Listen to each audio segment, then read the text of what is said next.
Today, let's take a journey to explore a powerful truth. A truth that reminds us how what was meant to harm us can be transformed into something that brings us life and hope. Let's see how even the soil, like our own hearts, can hold within it both brokenness and the seeds of new growth. This message comes to us from Genesis chapter 50, verse 20, a verse that tells us, "You intended to harm me, but God intended it for good to accomplish what is now being done, the saving of many lives." It's a powerful reminder that what seems like our darkest season can be the foundation of our greatest renewal.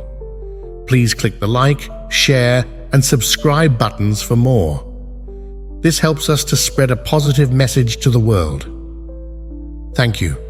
Now, moving on. Imagine the soil of the earth, dark, rich, full of both life and loss. In the forest, when autumn fades, the trees let go of their leaves, and these leaves fall to the ground. To us, it might seem like an ending, a stripping away. But beneath the surface, those fallen leaves are slowly breaking down, becoming part of the soil, enriching it. What may look barren on the surface is actually preparing for life to come. Think of our hearts like that soil.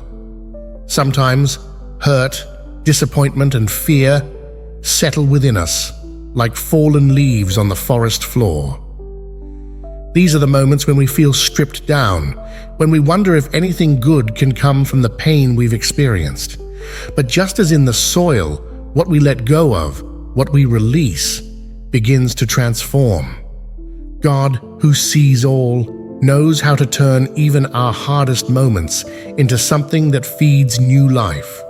Even what was meant for harm, those experiences that seem to leave us barren, can be changed through God's grace into the very foundation of our growth. Consider the winter forest, silent and still. The trees are bare and the ground seems frozen. But beneath that quiet layer of soil, transformation is happening. The leaves that fell in autumn have started to break down, nourishing the earth with nutrients, preparing the ground for the seeds of spring. In the same way, God is at work within us even when we can't see it.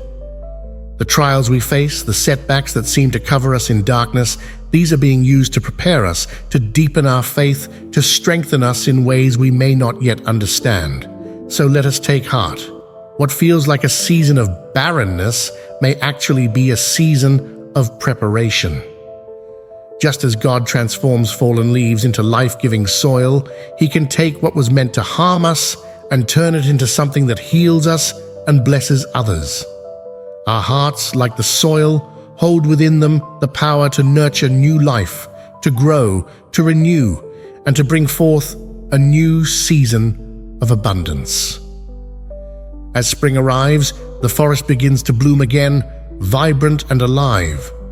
What was once barren ground becomes covered in fresh growth. The trees, once stripped bare, stand tall with green leaves and new blossoms. This is the work of God in our lives. He takes our struggles, our seasons of loss, and uses them to create something beautiful, something resilient. What the enemy meant for harm, God intended for good, to nurture us, to strengthen us, and to bless those around us. Today, as you go forward, remember the soil beneath your feet. Remember that every challenge you face, every season of darkness is not wasted. God is working within you, using it to build something strong, something abundant, something that will bless many lives. Just as the soil transforms fallen leaves into the promise of spring, your heart is capable of holding within it God's promise of renewal and grace.